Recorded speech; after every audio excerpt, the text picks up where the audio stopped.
Saben, tristemente muchos venimos al Evangelio, a Cristo Jesús, con una mentalidad de consumismo. Venimos al Cristo Jesús viendo, ¿y qué me va a hacer? ¿Qué me va a dar? ¿Qué va a hacer por mí? ¿En cómo me va a ayudar en mi trabajo, en mi negocio? ¿Cómo me va a prosperar?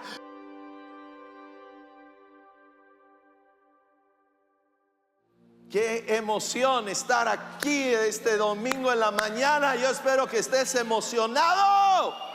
Estar en la casa de Dios. ¡Hey! No nomás en los estadios uno se emociona, ¿verdad? Hablando de, Dios mío, UTEP anoche perdió mal con un equipo maleta y perdimos. Pero nuestro Dios nunca pierde. Entonces debemos de estar siempre regocijándonos. Qué emoción estar aquí. Hoy vamos a iniciar una serie nueva. Vamos a empezar un estudio en el libro de Romanos. Martín Lutero dijo lo siguiente de Romanos. Dice: Romanos es la pieza maestra del Nuevo Testamento, el Evangelio en su forma más pura. Un cristiano no solo debería aprenderse de corazón, palabra por palabra, pero debería a diario tratarlo como su pan diario para su alma. Nunca lo podrán leer o estudiar de más. Juan Calvino dijo: si logramos entender esta epístola, tenemos una puerta abierta al tesoro más profundo de las Escrituras. El libro de Romanos es escrito por el apóstol Pablo. Y Pablo era un hombre muy inteligente, mucho más inteligente que un servidor, ¿ok? Entonces, oren por mí en estas semanas que vamos a estar estudiando Romanos. Aún el apóstol Pedro, que había estado con Jesús por 3 años, que había visto, ¿verdad?, la muerte y la resurrección de Jesús. Aún Pedro decía: en veces las escrituras de Pablo son difíciles de entender. Entonces, Pablo escribe esta carta a los creyentes que están en Roma, la capital política, la capital militar de ese tiempo, capital no solo de Italia, capital del mundo. Era el poder de ese tiempo. Ahora, Pablo no empieza siendo el apóstol Pablo. Él empieza, lo conocemos en Hechos, como Saulo de Tarso. Es un judío de judíos, es un fariseo de fariseos, entrenado por el gran maestro Gamaliel. Es como si se graduó, ¿verdad?, del TEC de Monterrey, ¿eh? O se graduó de Harvard o de Princeton, ¿verdad?, de una universidad de alto conocimiento. Y él empieza odiando los cristianos, odiando a Cristo Jesús. Él está presente cuando matan a Esteban. Él está, después de eso, él mismo está yendo de ciudad en ciudad para arrestar a cristianos, meterlos en la prisión. Pero un día este hombre que odia a Jesucristo tiene un encuentro cara a cara con Jesucristo y lo deja tirado en el piso, ciego, escuchando la voz de Dios, Dios diciéndole: ¿quién te crees tú? ¿Quién te crees tú? Y hay una transformación en la vida de este hombre, este Saulo de Tarso, que odia a los cristianos, que quiere verlos en la prisión. Este perseguidor de Jesucristo se convierte en un discípulo de Jesucristo, un seguidor de Jesucristo, que el resto de su vida, hasta el día de su muerte, está predicando el nombre de Jesús, porque ha tenido un encuentro cara a cara con Cristo y transforma su vida. Tu vida y mi vida debe ser transformada por un encuentro con Jesús. No debe ser nomás un leve, bueno, ya dejé de hacer esto, ya dejé de hacer aquello. No, debe haber una transformación en nuestra vida. Entonces él es el que escribe esta carta a los romanos. Y vamos empezando, verso 1 dice: yo, Pablo, declara quién está escribiendo la carta. Normalmente tú y yo escribimos una carta diciendo a quién se la dirigimos, pero él dice: soy yo, soy Pablo, el que me conocían como Saulo de Tarso, yo Pablo. ¿Y qué declara? Esclavo de Cristo Jesús. Esclavo de Cristo Jesús. Saben, tristemente muchos venimos al Evangelio, a Cristo Jesús, con una mentalidad de consumismo. Venimos al Cristo Jesús viendo: ¿y qué me va a hacer? ¿Qué me va a dar? ¿Qué va a hacer por mí? ¿En cómo me va a ayudar en mi trabajo, en mi negocio? ¿Cómo me va a prosperar? ¿Qué va a hacer por mi matrimonio? ¿Qué va a hacer por la vida de mis hijos? Pero Pablo inicia esta carta que nos va a declarar las grandezas de Dios, la bondad de Dios, la gracia de Dios, pero inicia de un punto donde yo soy ¿qué? Esclavo de Cristo Jesús. Cristo no es el esclavo de Pablo. Escúchame, tú y yo tenemos que entender, abracemos esto hoy en día. Tenemos que entender: Cristo no es mi esclavo. Cristo no es mi mesero. No es: a ver, Jesús, hazme mi milagrito. Jesús, sácame de esta bronca. Jesús, hazme aquello. No, tú y yo somos ¿qué? Esclavos de Jesucristo. Él es mi Señor. Yo hago lo que Él pide de mí. Y si no les gusta el inicio de esta carta, no les va a gustar lo demás, porque Pablo se va a meter y nos va a hablar a calzón quitado. Nos va a hablar del pecado, nos va a hablar de identidad, de géneros, nos va a hablar de todo. Y nos va a hablar del punto de vista de Dios, no de nuestra sociedad. Pero él empieza: soy esclavo de Cristo Jesús. ¿A qué se refiere? Según de Corintios 11, él empieza a hablar de su vida. Dice: soy ministro de Cristo, como si estuviera loco, hablo más en trabajos, más abundante, en azotes sin número, en cárceles más, en peligros de muerte muchas veces. De los judíos 5 veces he recibido 40 azotes menos uno. Según esto, si les daban 40 azotes, mataban a la persona. Y Pablo está diciendo: en 5 ocasiones por predicar el nombre de Jesucristo me dieron hasta 39 azotes. Me llevaron al borde de la muerte.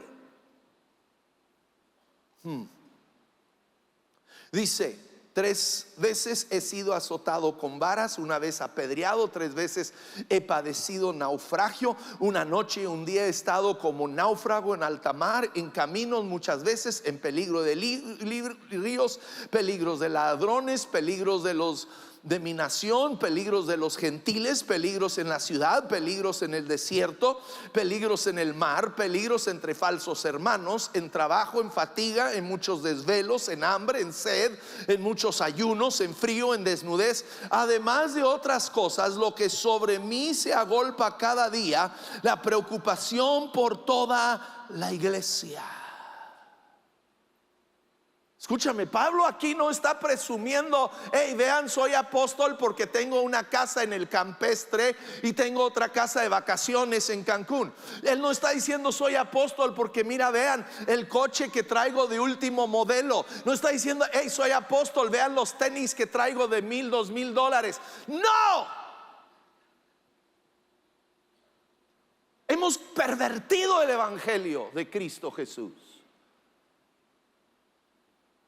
No se trata de Dios qué me va a dar y Dios cómo me va a prosperar. Se trata de que mi vida es para Él. Mi vida es para Él. Y Pablo está diciendo: yo he sufrido todo esto. Dios es bueno, sí, Dios es bueno, pero Dios demanda de nosotros que tú y yo tengamos un corazón: Dios, te voy a seguir, no importa las circunstancias de mi vida. Te voy a seguir, te voy a honrar, te voy a amar. Me bendigas o no me bendigas, me va bien o me va mal, en salud o enfermedad, tú sigues siendo Cristo, tú sigues siendo el Señor de mi vida. Tenemos que tener un enfoque correcto de que tú y yo somos esclavos, somos siervos de Jesucristo. Él no es mi siervo, Él es mi Señor. Él es mi Señor. Es tan triste. Ahora con la pandemia, ¿cuántos no abandonaron a la iglesia? Abandonaron a Jesucristo. Ustedes no, gracias, los honro. Pero ¿saben qué? Nos dicen las estadísticas, más del 20% de lo que se decían ser cristianos, seguidores de Jesucristo, después de la pandemia, no regresaron. Ay, no, es que se puso difícil. Ay, no, es que podíamos morir. Hey, siempre hemos sabido que podemos morir. Todos los días que sales de tu casa a tu trabajo puedes morir. La muerte a todos nos va a llegar tarde que temprano. Entonces tenemos que tener una fe firme, una fe que resiste. ¿Saben? Va a haber oposición a nuestra fe. A Pablo lo pusieron en la prisión, lo golpearon, y espero que tú nunca tengas que estar en la prisión, nunca te golpeen por tu fe. Pero te voy a decir desde ahorita, vas a ser rechazado por tu fe. Tal vez tu familia, tal vez tus amigos, tal vez tus compañeros en el trabajo o en la escuela te van a rechazar por tu fe. Te van a rechazar. Te van a borrar de Facebook y de Twitter y te van a quitar si tú hablas el evangelio. Vas a tener oposición. Sí. Tenemos que tener una fe que no importa si nos va mal o si nos va bien. Porque yo también veo a aquellos que les va bien y se olvidan de Dios. ¿Ves? De repente Dios los prospera y les va bien y ya no tienen tiempo para Dios. No, es que ando de vacaciones acá, es que ando abriendo un nuevo negocio acá, y de repente su bendición los roba de ser siervos y esclavos de Jesucristo. ¿Ves? No me importa si me va bien y Dios me prospera o si me va mal. Cristo sigue siendo el Señor de mi vida. Él sigue siendo el que gobierna en mi vida y dirige mi vida.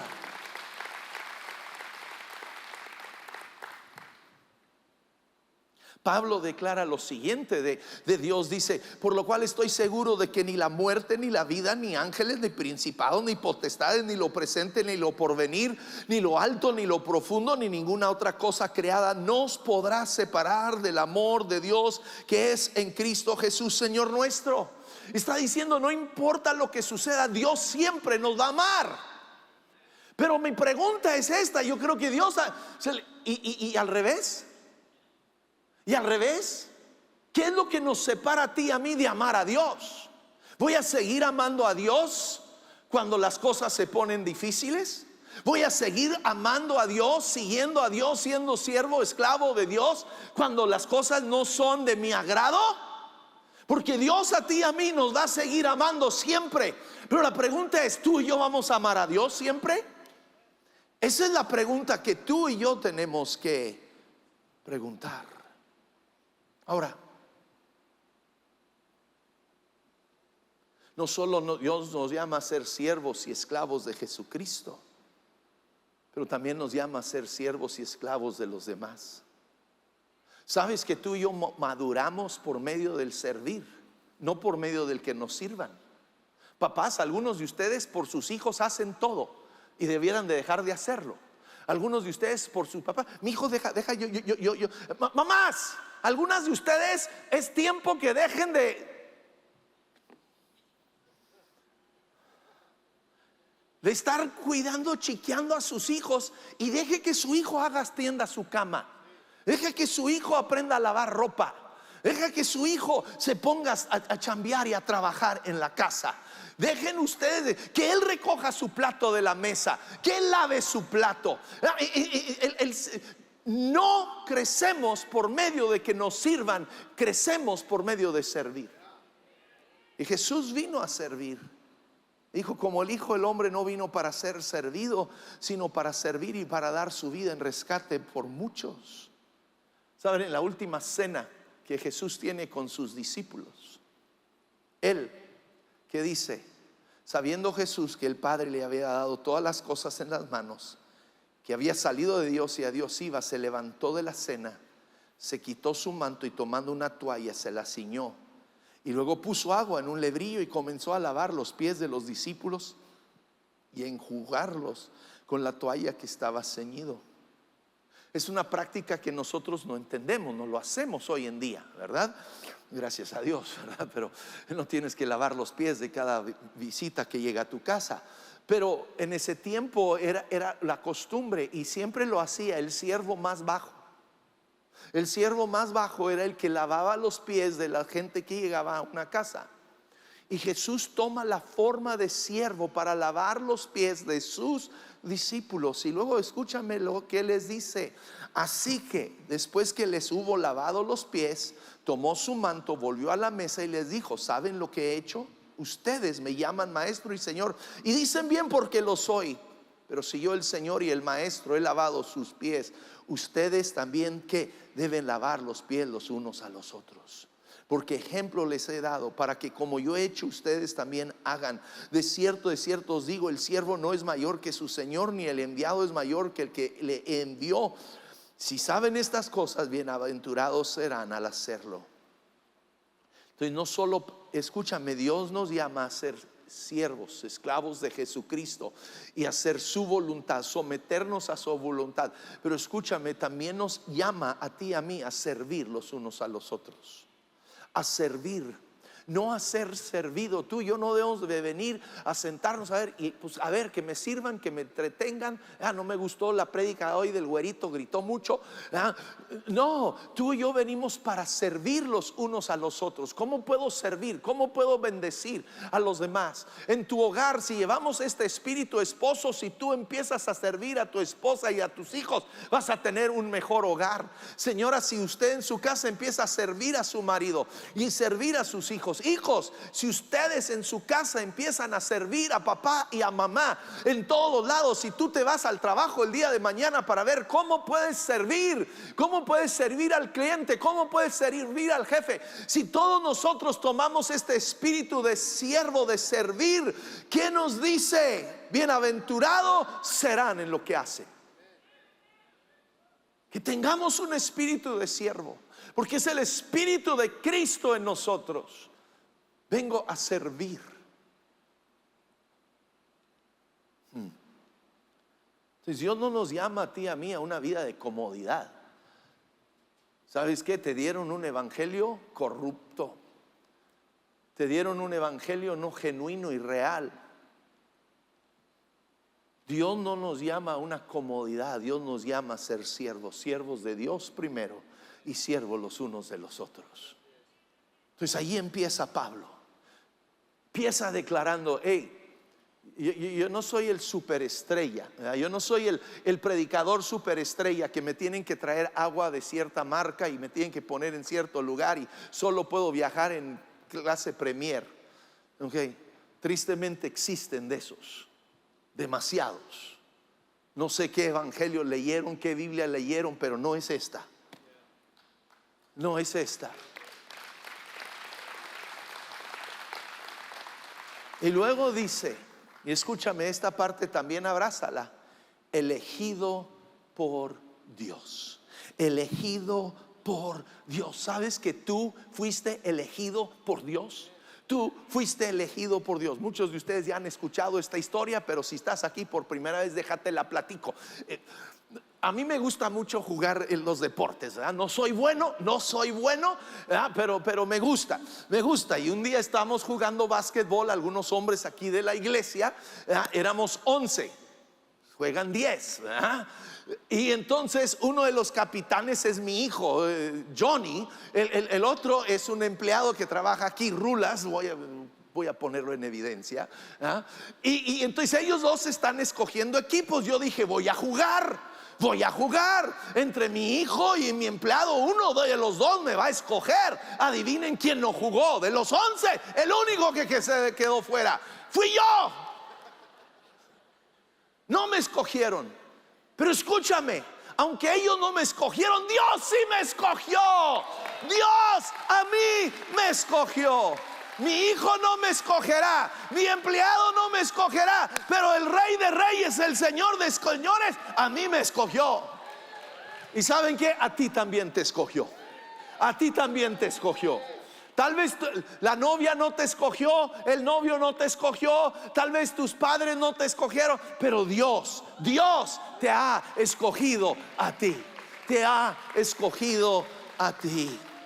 Nos dice Efesios 1:4, según nos escogió en Él antes de la fundación del mundo. Él te escogió. Tú eres escogido por Dios. Y luego, ¿para qué? Nos escoge con un propósito. No nomás nos escoge para decir, ay, qué chulos son. No. Nos da un propósito en la vida. Cada uno de nosotros, muchas personas viven sin entender su propósito. ¿Por qué estoy aquí? ¿Para qué existo? Y ahí andan todos perdidos. Algunos llevan 20 años en la universidad y todavía no descubren su propósito. Tranquilos, hoy se las voy a dar. Aquí está tu propósito. Mañana puedes salirte de la uni. Dice, ¿para ser qué? Apóstol y enviado. Apóstol, no te asustes con la palabra, es enviado. Enviado a predicar su buena noticia. ¿Sabes que tú y yo hemos sido escogidos por Dios para anunciar las buenas nuevas de Jesucristo? Dios te escogió, Dios te escogió. Algunos de ustedes, usted es el único cristiano en su familia. Tú eres la única persona, el único cristiano en tu familia. Pero escúchame, Dios te escogió a ti para ser una puerta de salvación a toda tu familia. Dios te escogió para ser una puerta a toda tu familia. Tú tienes que empezar a entender, Dios me escogió, Dios me salvó para que yo sea que el que anuncia, el que predica. Es solo anunciar, ok, no es que les des de bibliazos, tranquilo, guarda tu Thompson, y es que empieces a hablarles de lo bueno. ¿Qué dice? Predicar ¿qué? Sus buenas noticias. Las buenas noticias no son que tú les digas, son una bola de pecadores y se van a ir al infierno, desgraciados. Eso no son buenas noticias. Buenas noticias es que hay un Dios que nos ama y hay un Dios que desde antes de la fundación del mundo nos escogió en Él.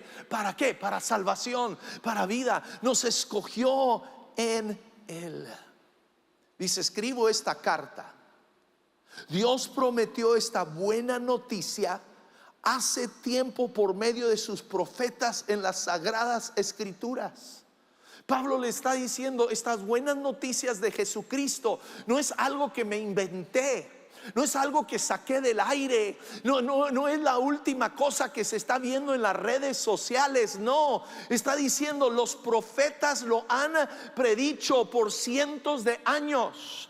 Hay más entre 200 a 400 profecías que Jesús cumple en su vida.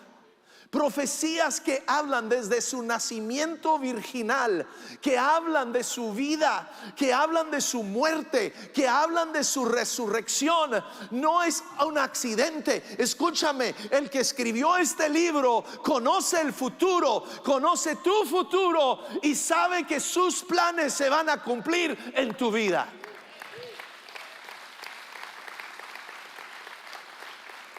Tú y yo en veces no sabemos el futuro. Nuestro gobierno no sabe el futuro, pero Dios sí. Él sabe tu futuro. Él sabe tu pasado, tu presente y tu futuro. Y Él está en nosotros. Y Él va a cumplir su propósito en nuestras vidas. Y ahora llega a lo que es las buenas noticias. Dice, la buena noticia trata de su Hijo. ¿De quién? El Hijo de Dios. Aquí está el Dios el Padre, Dios el Hijo, Jesucristo.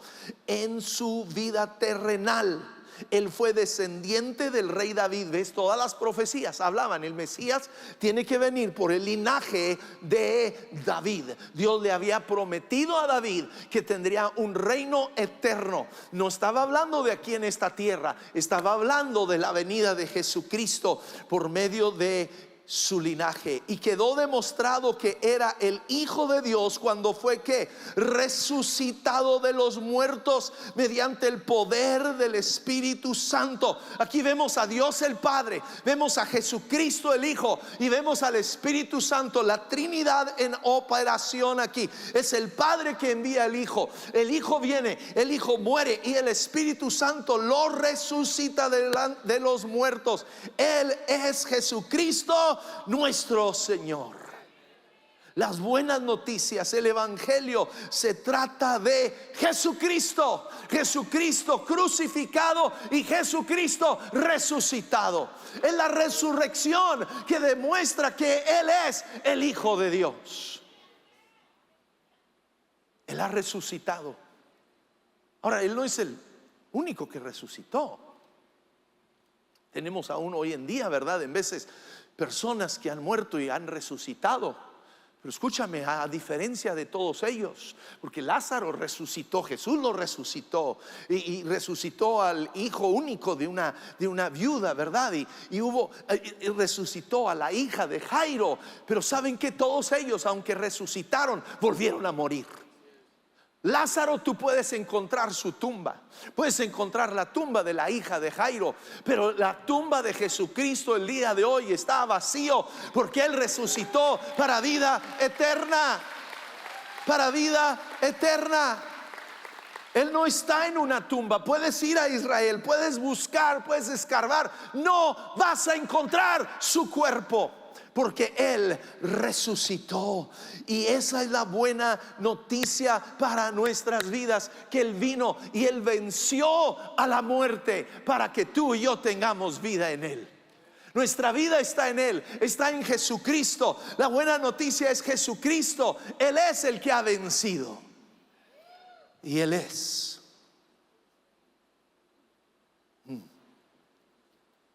nuestro Señor.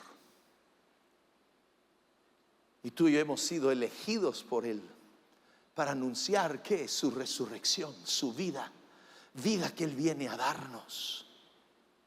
Dice, por medio de Cristo, Dios nos ha dado a nosotros como apóstoles, tú y yo, ¿okay?, el privilegio y la autoridad de anunciar por todas partes a los gentiles lo que Dios ha hecho por ellos, a fin de que crean en Él y le obedezcan, lo cual dará gloria a su nombre. ¿Saben que es un privilegio poder anunciar el evangelio? Es un privilegio que tú y yo tenemos, un privilegio al tener esta revelación de Dios que me ama, Dios me escoge, Dios que ha resucitado de los muertos, a mí me ha elegido. ¿Para qué? Para anunciar su amor, su resurrección. Y es un privilegio, un honor que tú y yo tenemos. Ahora, ¿qué dice? Cuando tú y yo le obedecemos a Jesucristo, el Padre es glorificado. ¿Ves? No es suficiente solo creer en Él. La Biblia nos dice, aún los demonios creen, ¿okay? No es suficiente en tu vida y mi vida creer, yo creo en Jesucristo, yo creo en su nacimiento de la Virgen María, yo creo. No es suficiente creer, hay que obedecer. Hay que obedecer a su palabra, hay que obedecer en fe. Dice, ustedes están incluidos entre los gentiles que fueron llamados a pertenecer a Jesucristo. Fuimos llamados a pertenecer. Él es mi dueño. Él es mi dueño. 1 Corintios 6, 19 y 20, ¿verdad? Nos dice que hemos sido comprados por precio. Cristo dio su sangre, dio su vida por ti y por mí. Y Él compró mi vida. Cuando yo le doy mi vida, ¿sí?, Él compra mi vida.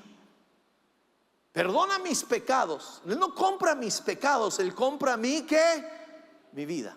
Cuando tú vas y compras un coche usado, ¿ok? No, como un servidor, no te alcanza para ir a la agencia y comprar nuevo, entonces compras un coche usado. Y en veces el coche usado a lo mejor se lo compras a algún joven que pues ahí trae, ¿verdad?, papitas viejas de hace un mes, ¿verdad? Y trae esto y ¿tú estás comprando la basura que está dentro del coche o estás comprando el coche? Tú estás comprando el coche. Tú vas a sacar la basura, vas a limpiar la basura, pero la basura la vas a tirar. Tú lo que quieres es el coche. Escúchame, Jesús no vino a comprar tu pecado, vino a comprar tu vida y mi vida. Él viene y saca la basura, saca el pecado, pero Él quiere tu vida para Él, no para mí. Tu vida le pertenece a Él. Él te compró con su sangre. Él te compró con su sangre. Somos de Él. Luego les dice, le escriba a ustedes los amados de Dios que están en Roma. Y son llamados a ser pueblo santo. ¿Sabes? Somos amados por Dios. Voltea con el de encima, dile, dile, yo soy amado. Dile, yo soy amado. No sé de ti, pero Dios a mí me ama. Dios a mí me ama. Somos amados de Dios. Pero escúchame, somos llamados a ser ¿qué? Pueblo santo. Somos llamados a ser pueblo ¿qué? Santo.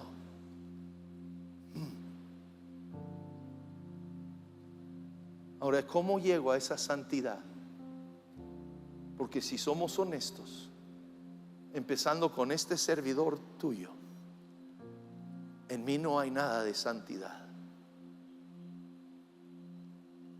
Dice que Dios nuestro Padre y el Señor Jesucristo les den gracia y paz.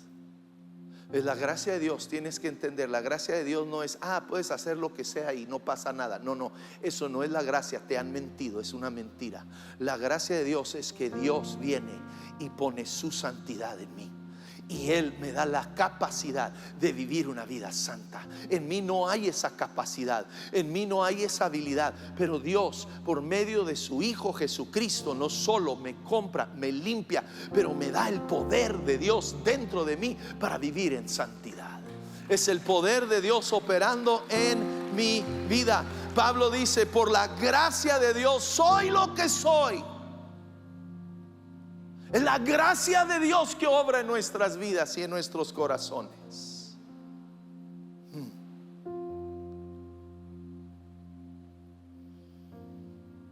Wow.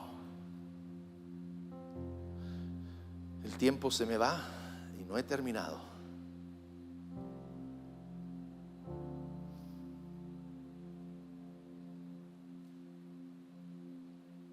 Vamos poniéndonos sobre nuestros pies.